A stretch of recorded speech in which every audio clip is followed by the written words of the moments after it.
Hello, welcome to China Mosaic. I'm Wang Xiaohui for China.org.cn.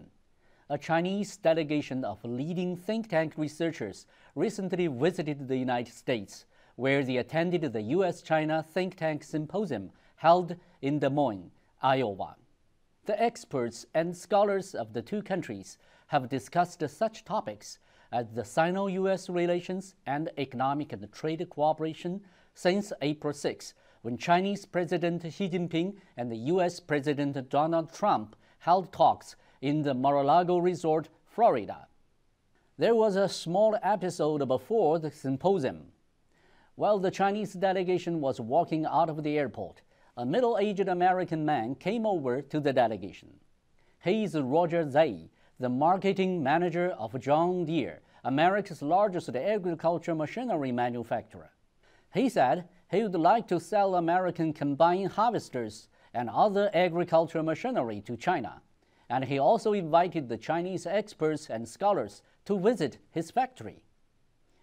His move deeply surprised the Chinese delegation. It was a strong signal sent to China by the American business community and the American manufacturing industry in particular, eagerly looking forward to entering the Chinese market.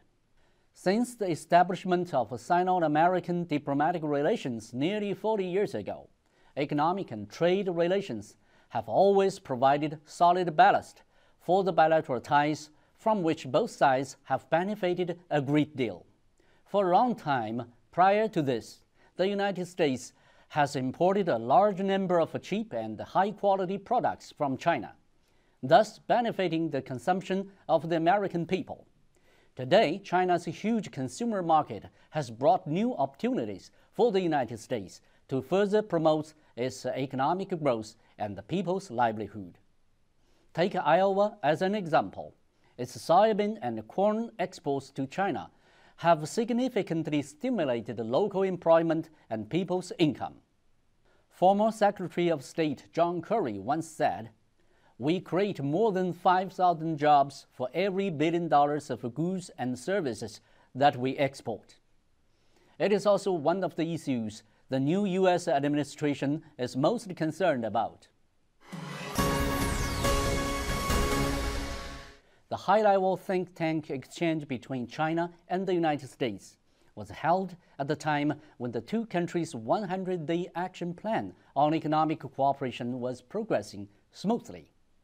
The two sides have deliberated on the bilateral cooperations in finance, investment, small and medium-sized enterprises, energy and infrastructure construction. They also touched on problems such as the unbalanced Sino-U.S. trade, export restrictions imposed by the United States on China, and the frictions and disputes in the economic and trade sectors. As the two largest economies in the world, it is normal to see the emergence of imbalance and differences against the win-win and cooperative backdrop. Hopefully, China's Belt and Road Initiative and other bilateral cooperative mechanisms will provide solutions to the issue between the two countries. Since the United States is the most developed country, while China is the largest developing country, the economic problems concerning the two countries should involve long-term negotiation in terms of policy making.